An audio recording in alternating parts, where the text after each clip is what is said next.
नमस्ते दोस्तों, मैं हूँ Rimtan. Welcome back to my YouTube channel. तो चलिए शुरू करते हैं आज की मूवी। वेट मूवी स्टार्ट करने से पहले हम आपको छोटा सा डिस्क्लेमर दे दें कि मूवी है तो हॉरर, लेकिन एंड आते आते आप ये सोचने लगेंगे कि यार हम हॉरर झेल लेंगे लेकिन मूवी एंड ना हो। और इसका रीजन मूवी की कहानी में है, क्योंकि इसकी एंडिंग आप नहीं चाहोगे कि आए। दोस्तों, आज की हमारी मूवी है प्रिमबॉर्न, जो कि एक इंडोनेशियन हॉरर मूवी है और IMDb पे इसकी रेटिंग 5.1 की है। और इस मूवी में दिखाए गए इमोशंस को आप फील कर सकते हैं।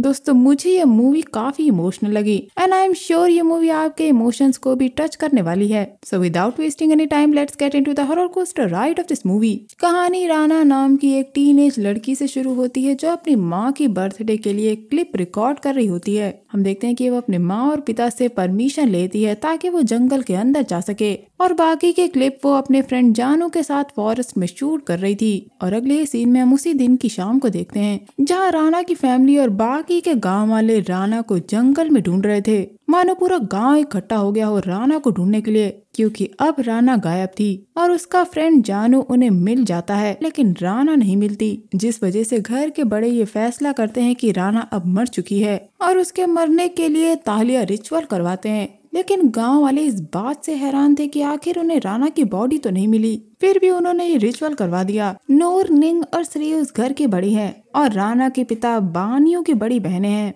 जिनमें से नूर बड़ी है। अब वो राना की डेथ के लिए डेट डिसाइड करने लगते हैं। तभी राना की माँ दिन उनसे लड़ने लगती है, क्योंकि उनके हिसाब से उनकी बेटी मरी नहीं है, वो जिंदा है और उसकी अभी तक डेड बॉडी नहीं मिली है। लेकिन नूर, जो उन बहनों में सबसे बड़ी थी, वो बताती है कि उन्होंने प्रिमबॉर्न बुक के हिसाब से उस दिन राना को बाहर जाने नहीं देना चाहिए था, लेकिन पता होने के बावजूद उन्होंने उसे भेज दिया, जो कि सीधा दिन पर इल्जाम था कि उसकी बेटी उसकी वजह से मारी गई। तब दिन उन्हें बताती है कि वो उस बुक की बातें मानती है, लेकिन दिन नहीं। लेकिन नूर का मानना था कि उस बुक के हिसाब से लिखी सारी डेट्स और जो भी इंफॉर्मेशन उसमें है वो न्यूमरोलॉजी के हिसाब से बिल्कुल सही है और राना की डेथ भी उसी दिन लिखी थी। और तभी दरवाजे की घंटी बजती है और दरवाजा खोलने पे राना दरवाजे पे खड़ी थी, जो बिना कपड़ों की थी और ठंड से कांप रही थी। राना के वापस आने के बाद उसके माता पिता काफी खुश थे, लेकिन उसकी बहनों को विश्वास नहीं था कि उस जंगल से एक हफ्ते गायब होने के बाद कोई वापस कैसे आ सकता है। इसीलिए नूर बानियों को इस चीज पर ध्यान देने के लिए कहती है,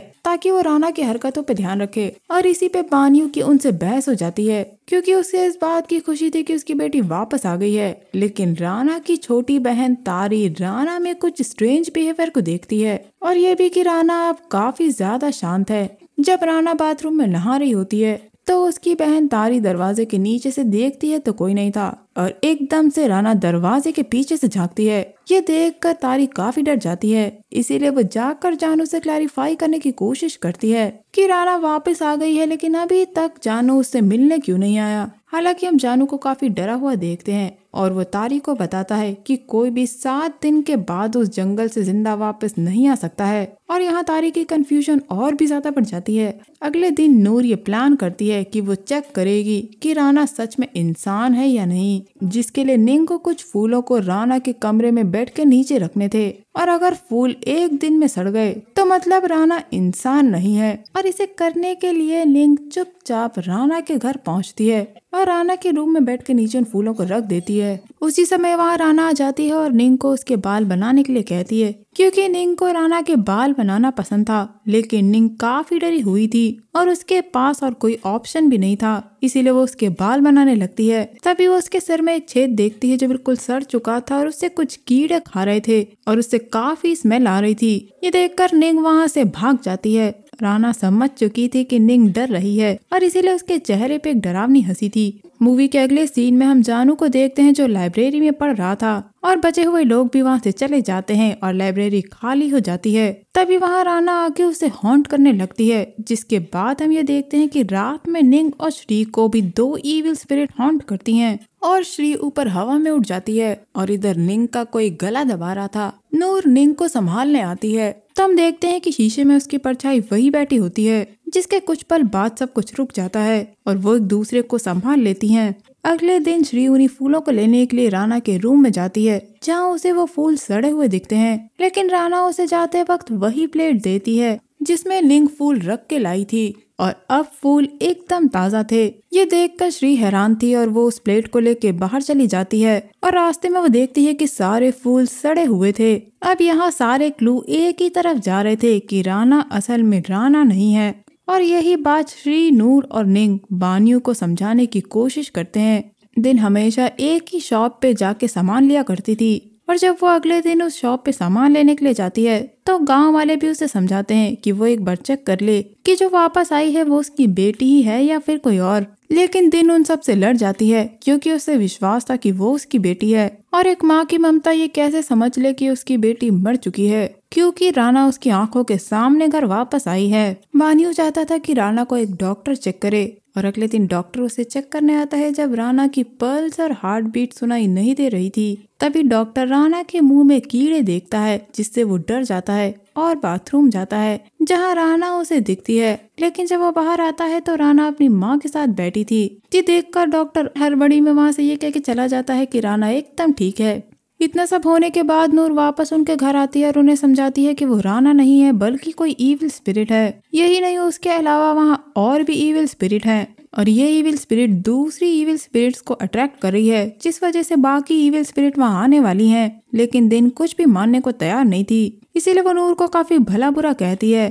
जिसके बाद हम देखते हैं कि तारी जानू को पकड़ लेती है और उससे सब कुछ पूछती है। तो जानू बताता है कि वो काफी समय से परेशान है क्योंकि वो जहाँ भी जाता है राना उसे हॉन्ट करती है और राना की मौत अगर हो गई है तो वो उसका जिम्मेदार है। दोस्तों, जानू उसे बताता है कि जंगल में खोए हुए लोगों में केवल 10% ही घर वापस आते हैं, इसीलिए शायद राना की लाश अभी भी जंगल में है। सैटरडे को जो भी पैदा होता है वो श्रापित होता है और दिन इसी दिन पैदा हुई थी और प्रिमबॉर्न के हिसाब से राना को उस दिन बाहर नहीं जाना चाहिए था और अब जो हुआ है वो सबके सामने है।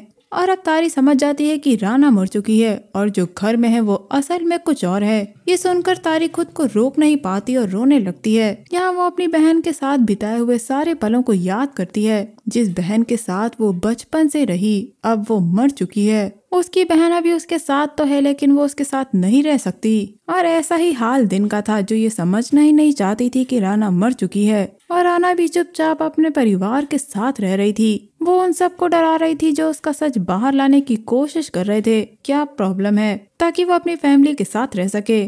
क्योंकि नूर के हिसाब से राना एक आत्मा है और वो इंसानों के साथ नहीं रह सकती, इसीलिए वो राना का क्लेंजिंग रिचुअल करवाना चाहती थी। क्योंकि दिन के उस घर में आने के बाद उनकी माँ मर गई थी और अब वो ऐसा किसी और के साथ होने नहीं देना चाहती थी। काफी समझाने के बाद निंग और श्री भी इसके लिए रेडी हो जाती हैं, लेकिन इस बार भी इन लोगों की बहस हो जाती है। दोस्तों, श्री का बेटा बागुस उस जंगल में गया था जो कभी वापस नहीं आया, क्योंकि इन लोगों ने उस वक्त साइंस पे ज्यादा विश्वास किया, ना कि प्रिमबॉर्न बुक पर। और अब ये एक रीजन था कि श्री सच का पता लगाना चाहती थी कि असल में राना क्या है। और तभी वहाँ राना भी आ जाती है, जो उन्हें कुछ सामान देने आई थी जो दिन ने भेजा था।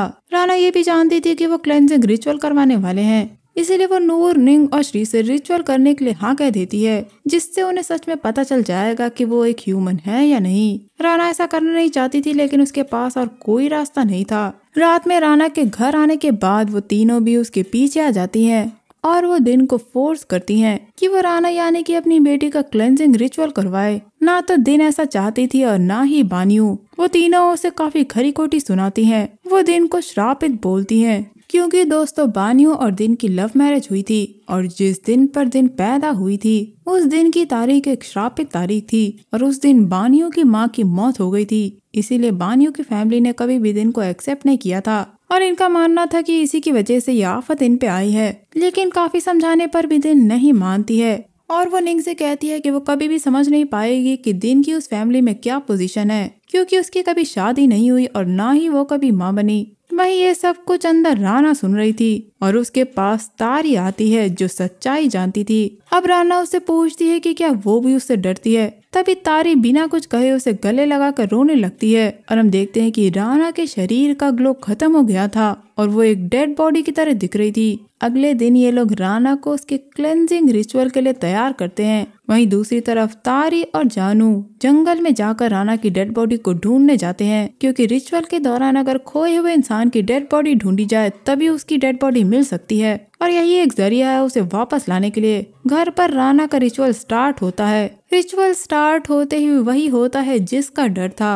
राना को रिचुअल से तकलीफ होने लगती है और ये देखकर दिन और बानियों उन्हें रिचुअल रोकने के लिए कहते हैं, लेकिन उनकी कोई नहीं सुनता। इस रिचुअल के जरिए हम ये देखते हैं कि राना पर क्या बीत रही थी। वह हेलुसिनेशन की स्थिति में थी जब वो एक खाली घर में थी और उसके चारों ओर आत्माएं थीं। राना उस घर से निकलना चाहती थी लेकिन उसे कोई रास्ता नहीं दिखता। वहीं हम राना को रिचुअल में तकलीफ में देखते हैं और इस बीच उसे कई सारी मरी हुई आत्माएं दिख रही थी जो जंगल से निकलकर बाहर आ रही थी और अब वो आत्माएं वहां बैठे लोगों को पजेस करना शुरू कर देती हैं, जिससे वहां हड़कंप मच जाता है। वहीं जंगल में तारी और जानू राना को ढूंढ रहे थे। दूसरे ही पल वो एक दूसरे से अलग हो जाते हैं और एक दूसरे को ढूंढने लगते हैं। काफी देर इधर उधर घूमने के बाद तारी को जंगल में राना मिलती है जो एक तरह से जिंदा लाश लग रही थी। वो तारी के पास आती है और उससे कुछ ना कहकर उसे गले लगती है क्योंकि उसे पता था कि अब वो उससे कभी नहीं मिल पाएगी। और अब वहाँ जानू भी पहुँच चुका था और जब वो आता है तो राना एक लाश में बदल गई थी, जिसे देखकर तारी टूट जाती है और हिम्मत करके वो अपनी बहन की डेड बॉडी अपने माता पिता के पास लेकर आती है और प्रिमबोंग की किताब सच हो जाती है। राना की लाश को देखकर हड़कंप मच जाता है और रिचुअल वाली जगह से राना गायब हो चुकी थी क्योंकि वहाँ जो भी था उस रिचुअल की वजह से उसे वहाँ से जाना पड़ता है और अब ना चाहते हुए भी दिन को उसके सच का सामना करना पड़ता है, जिसे वो शुरू से मानना नहीं चाहती थी कि उसकी बेटी मर चुकी है, जिसकी लाश उसके आंखों के सामने थी। उसे देखकर बानियों, दिन, तारी, निंग, श्री सभी टूट जाते हैं। एक माँ ने अपनी बच्ची को खो दिया था जिसे वो चाहती तो उस दिन रोक सकती थी और इसी खोने के दर्द के एहसास को लेकर ये मूवी यहीं एंड हो जाती है। और इसी एंडिंग की वजह से मैंने कहा था कि आप चाहेंगे कि इसकी एंडिंग कभी ना आए।